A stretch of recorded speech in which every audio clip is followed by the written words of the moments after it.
dân chủ và nhân quyền tại Việt Nam.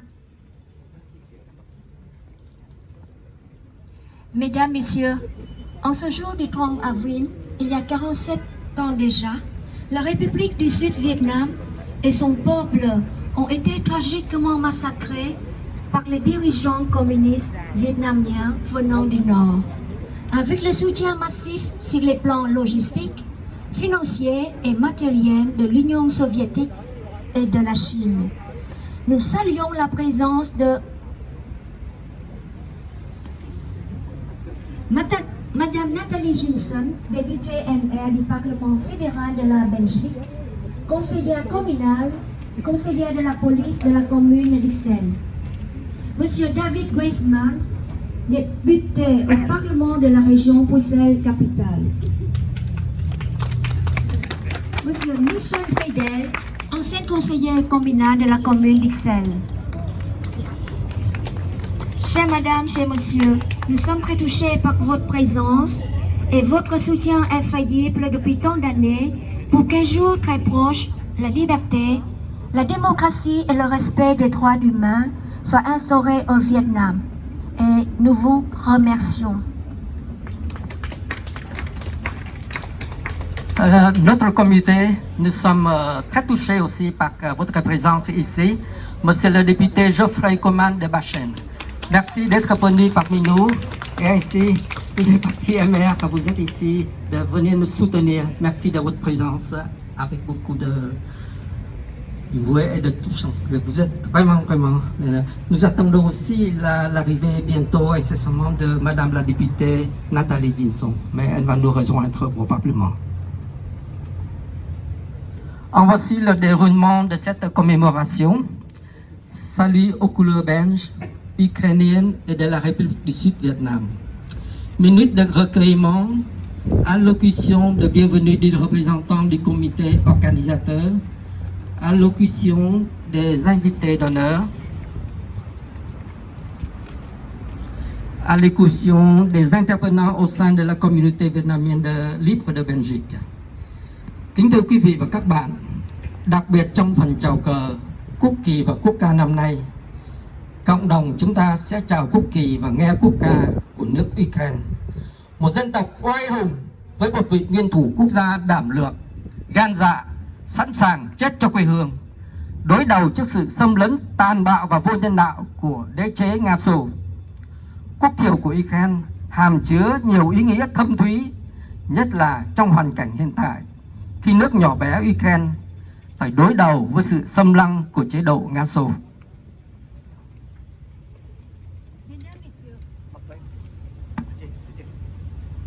Mesdames, Messieurs, en ce jour de commémoration, nous saluons aussi les couleurs de l'Ukraine, une nation héroïque, un président talentueux qui a su faire remonter le patriotisme de tout un peuple contre l'invasion barbare, inhumaine de l'armée russe et son dirigeant, M.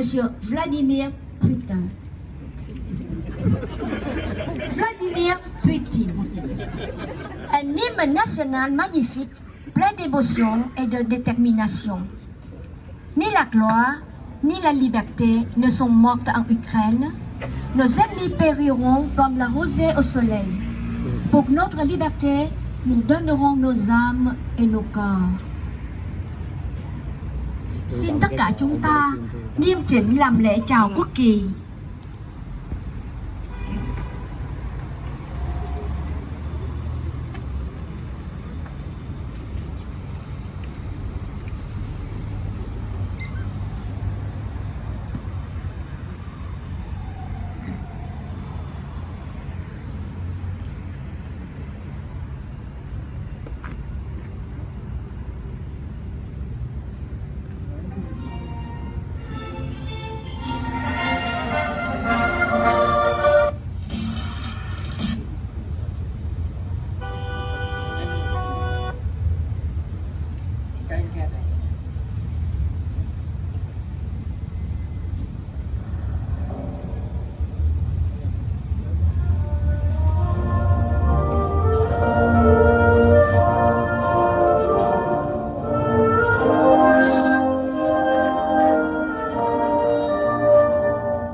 tập này tôi quen tôi thấy.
Chúng ta dành một phút mặc niệm để tưởng nhớ đến công lao của tổ tiên đã dày công dựng nước và giữ nước.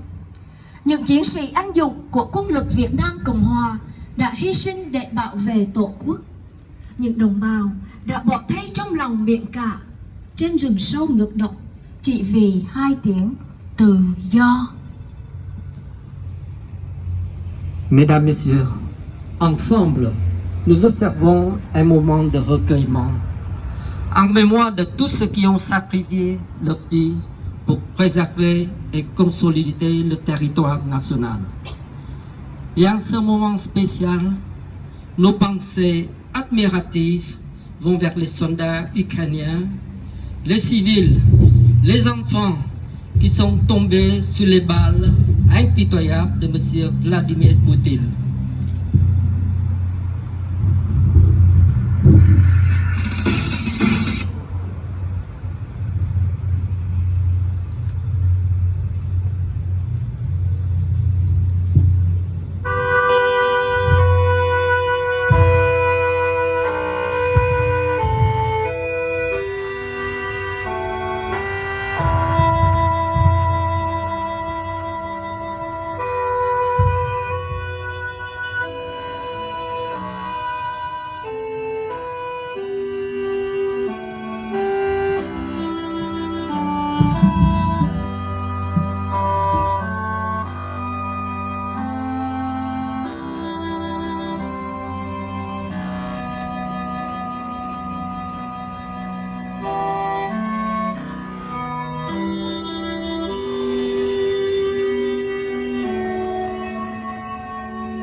Mesdames, Messieurs, nous avons l'honneur de vous présenter Monsieur Lê Hữu Đạo, le représentant du comité organisateur de cette 47e commémoration.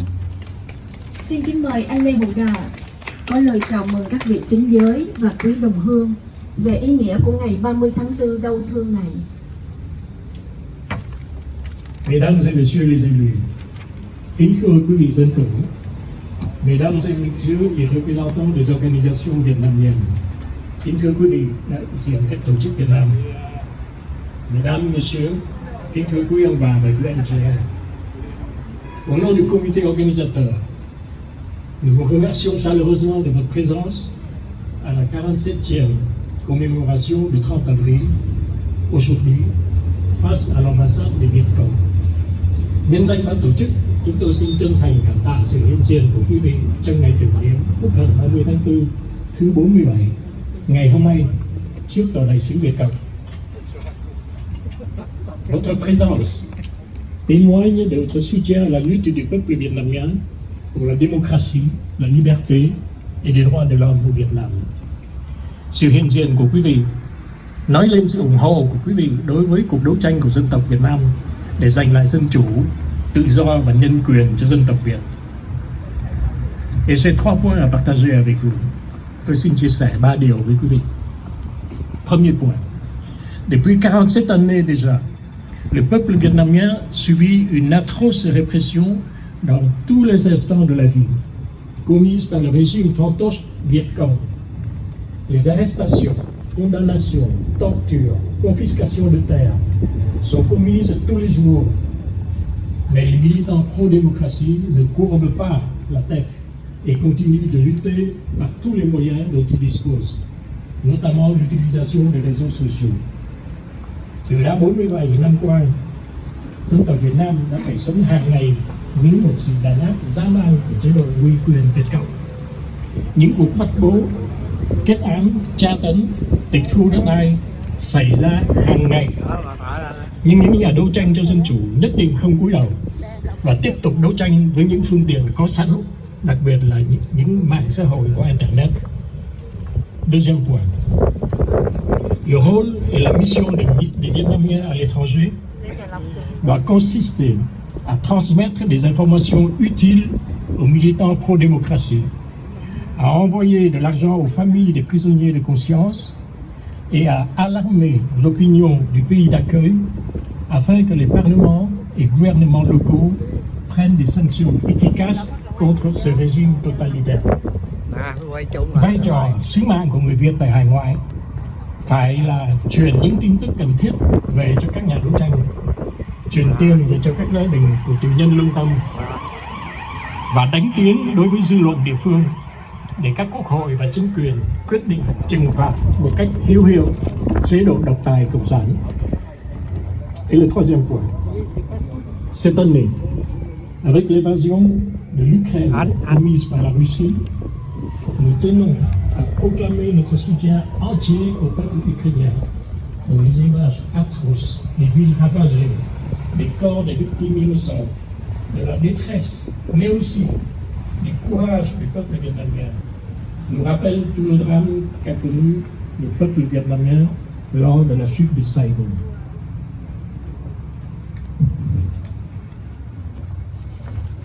Năm nay, với sự xâm lăng của Nga đối với Ukraine, chúng tôi long trọng tuyên bố ủng hộ toàn diện dân tộc Ukraine. Những hình ảnh của thành phố bị tàn phá, những xác chết của những đồng bào vô tội, sự đau khổ của những sự dũng cảm của dân tộc Ukraine nhắc lại cho chúng tôi cơn hoạn nạn mà dân tộc Việt Nam đã phải chịu đựng trong những ngày Sài Gòn thất thủ. Mais ce qui arrive aujourd'hui en Ukraine risquera de se reproduire au Vietnam quand nous aurons libéré notre patrie avec la menace d'une invasion des communistes chinois. Nhưng những gì xảy ra ngày hôm nay tại Ukraine có nhiều triển vọng sẽ xảy đến cho dân tộc Việt Nam sau ngày chúng ta lật đổ chế độ Việt Cộng với nguy cơ một sự xâm lăng của Tàu Cộng. Voilà pourquoi nous interpellons toutes les démocraties de la planète à soutenir efficacement le peuple ukrainien devant cette invasion des Russes. Đó là lý do tại sao chúng tôi kêu gọi, chúng tôi đòi hỏi tất cả các quốc gia dân chủ trên thế giới hãy ủng hộ và trợ lực một cách hữu hiệu dân tộc Ukraine trước cuộc xâm lăng của Nga. Je vous remercie pour votre attention. Xin cảm ơn quý vị. Vive la République du Vietnam! Vive le Vietnam libre! Việt Nam Cộng Hòa muôn năm! Muôn năm. Việt Nam Cộng Hòa muôn năm! Muôn năm. Việt Nam Cộng Hòa muôn năm! Xin cảm ơn quý vị.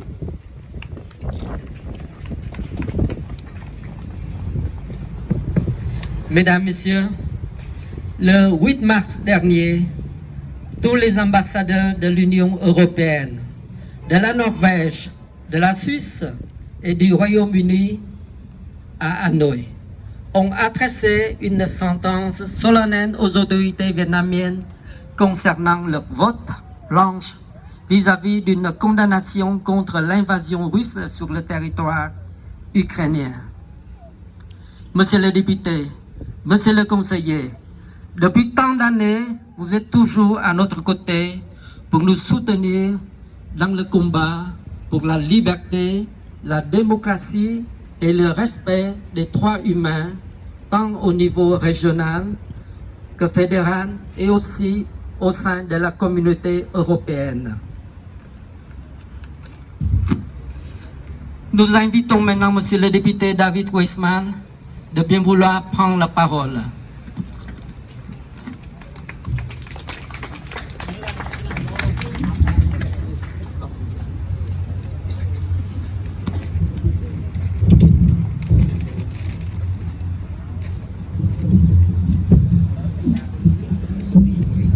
Ça va aller comme ça, parfait. Merci à vous pour l'invitation. Je ne suis pas ici pour faire de grands discours, je suis surtout ici pour écouter et pour marquer notre soutien. Mais puisque vous me posez la question pourquoi nous sommes ici, autant que je vous le dise. Et que j'en profite aussi pour peut-être remercier un homme qui nous a conscientisés il y a quelques années et qui est là parmi nous depuis presque 50 ans, qui est Michel Bredel, qui est là depuis toujours. Et qui, si je peux me permettre, passe un peu le flambeau d'une cause qui a le mérite du plus grand soutien, notamment des jeunes générations qui n'ont pas connu ce que vous probablement avez connu. Et je pense que c'est important d'avoir parmi nous des porteurs ou des passeurs de flambeaux comme Michel. Et j'en profite aussi pour remercier mon collègue Geoffroy Commence de Brachen, qui est également député au Parlement régional bruxellois, comme je le suis, et qui siège également à la ville de Bruxelles. Alors pourquoi est-ce que je souhaite depuis 3 ans, depuis que Michel nous a expliqué votre parcours et votre combat, être ici présent? Tout simplement parce que ça me semble la moindre des choses d'honorer celles et ceux qui, à travers les années, depuis des décennies, ont perdu leur vie, en particulier pour lutter pour leur liberté, pour la liberté de votre patrie, pour la liberté du Vietnam, pour un pays plus libre et plus démocratique. Je pense que c'est aussi une façon, et c'est la moindre des choses pour un représentant du Parti libéral, de soutenir celles et ceux qui sont engagés pour la liberté, de façon générale, et qui luttent aussi contre les extrêmes, et en particulier contre l'extrême gauche. Je crois que c'est aussi important pour nous d'être présents ici aujourd'hui, comme représentants du peuple aussi, de toutes les Belges et de tous les Bruxelloises et les Bruxellois, pour dire que nous sommes à vos côtés, nous sommes ici en total soutien, nous sommes aussi à votre disposition pour relayer du mieux que nous le pouvons vos combats, vos actions, votre défense à travers les différents parlements où nous siégeons. Et donc merci à toutes et à tous pour votre mobilisation. Merci d'être ces porteurs de flambeaux, d'être passeurs de connaissances. Merci pour ce travail de mémoire qui doit résonner partout, dans tous les quartiers de Bruxelles, dans tous les quartiers de la Belgique, dans toutes les écoles, pour qu'on fasse encore mieux connaître votre combat pour la liberté, pour un Vietnam libre, et aussi votre combat contre le communisme. Je vous remercie.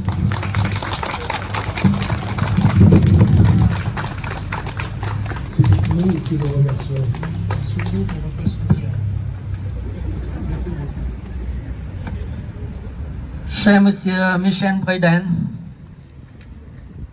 mon cher Michel, disons, depuis la nuit des temps, vous êtes un abonné présent et toujours présent, à côté des anciens étudiants vietnamiens de l'UNB à l'époque. Et encore maintenant, vous êtes toujours là pour nous épauler, sans doute.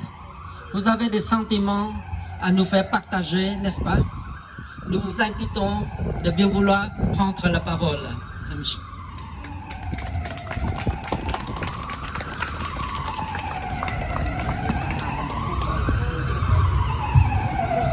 Mes chers amis vietnamiens, depuis toujours, nous luttons contre le communisme et ils sont toujours du côté des assassins, que ce soit en Ukraine, que ce soit au Vietnam, que ce soit les Russes ou les Chinois, ce sont toujours des communistes et des assassins. Voilà, vive le peuple vietnamien et je serai, tant que Dieu me prête vie, je serai toujours avec vous et pour vous. Voilà.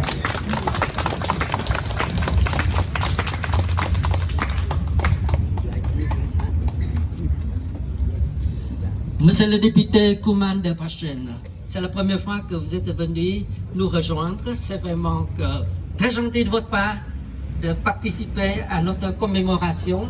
Nous vous invitons à prendre la parole, monsieur le député. Avant que monsieur le député prenne la parole, c'est la première fois qu'il vient. Il y a déjà ça. Applaudissements. Bonjour à toutes et à tous. Et merci de m'accueillir aujourd'hui, cet après-midi, pour une cause qui me tient très à cœur. Je dois vous avouer quelque chose tout d'abord. Il y a 15 jours à peine, j'étais dans votre beau pays. J'en reviens et j'ai pu voir avec émerveillement à quel point c'est un beau pays tout d'abord. Je tiens à insister là-dessus. Et à quel point le régime actuel lui fait du mal, lui fait un mal terrible. J'ai eu l'occasion d'aller, il y a une quinzaine d'années déjà, au Vietnam. Je suis un vrai amoureux du Vietnam, sans connaître encore cet événement-ci. Ça fait déjà de très nombreuses années que je connais et que j'apprécie ce pays, pour ses habitants, pour la beauté de ses paysages, pour les nobles causes qu'il porte. Et je suis consterné par aujourd'hui ce que le Viet Minh, par ce que le régime Viet Cong lui fait. Je vais vous avouer ici, je ne pensais pas du tout prendre la parole, et je tiens à remercier déjà mes collègues qui l'ont fait avec bien plus de talent que moi, mais j'aimerais bien partager avec vous quelques mots que j'ai eu l'occasion de rédiger il y a 15 jours, 3 semaines, lorsque j'étais au Vietnam, et lorsque je circulais en voiture, entré en avion, les sentiments partagés et mitigés que j'avais vis-à-vis du régime vietnamien. Parce que c'est cela aujourd'hui que nous condamnons, c'est ça aujourd'hui qui nous heurte. Ce sont des choses que j'ai écrites à titre personnel, sans me dire que j'allais faire un livre, pas du tout, ou une publication. C'était pour moi, par rapport à ces valeurs que je défends, comme libéral avec mes collègues, parce que, vous le savez, aujourd'hui, comme libéraux, nous défendons avant tout cette volonté de liberté, cette volonté d'émancipation. Et quand je vois un pays comme celui-là, un pays tellement beau, tellement riche, tellement extraordinaire, avec de telles capacités, qui est sur le joug d'un régime corrompu, terriblement corrompu, ça me fait mal. Je commençais d'abord par ces quelques mots, c'est vrai que je le disais ici pour moi-même, je disais les 3 valeurs cardinales qui permettent à un régime communiste, tout bon régime communiste, et vous me permettrez de mettre entre guillemets, de se maintenir, c'est la propagande, et elle est omniprésente dans ce pays. C'est terrible, terrible. Regardez comme nous sommes beaux, regardez ce que nous faisons bien, et on voit que des gens meurent dans la rue. Par ailleurs, la corruption, omniprésente également, omniprésente. C'est une catastrophe. Ça tue à petit feu ce pays, ça le gangrène. Et enfin, la terreur que j'ai pu percevoir au travers des discussions que j'ai pu avoir avec les personnes sur place. Je veux évoquer ici la discussion très enrichissante que j'ai eue avec un certain Kenny sur place. Je ne vais pas dire où il était parce que voilà, mais lui me disait que simplement parce que son grand-père avait combattu pour la liberté, il avait dû s'expatrier. parce que lui était petit-fils d'un combattant pour la liberté du Vietnam, eh bien, aujourd'hui encore, il ne pouvait pas prétendre à une série de fonctions. Et que comme il était catholique, il ne pouvait même pas rentrer comme policier, par exemple. Il me disait à quel point ses fonctions, tout ce qu'il faisait, était contrôlé, était vérifié. Et j'ai pu le voir avec lui. J'ai passé une journée avec lui, 3 fois. Nous avons été interpellés par des personnes se faisant passer pour des journalistes indépendants, comme par hasard. C'est la seule fois de la journée, ou voilà, ou même du séjour où j'ai eu ça. On voit qu'il est contrôlé. Il y a vraiment, une véritable difficulté pour lui de vivre au quotidien. Vous savez, l'ensemble des régimes communistes ont une similitude. C'est un seul parti au pouvoir, un seul parti à se présenter, un seul parti à avoir le droit d'exister. En aucun cas, aucun régime communiste ne s'est jamais conjugué avec la démocratie. D'ailleurs, on ne dit jamais une démocratie communiste. C'est un régime communiste, une dictature communiste.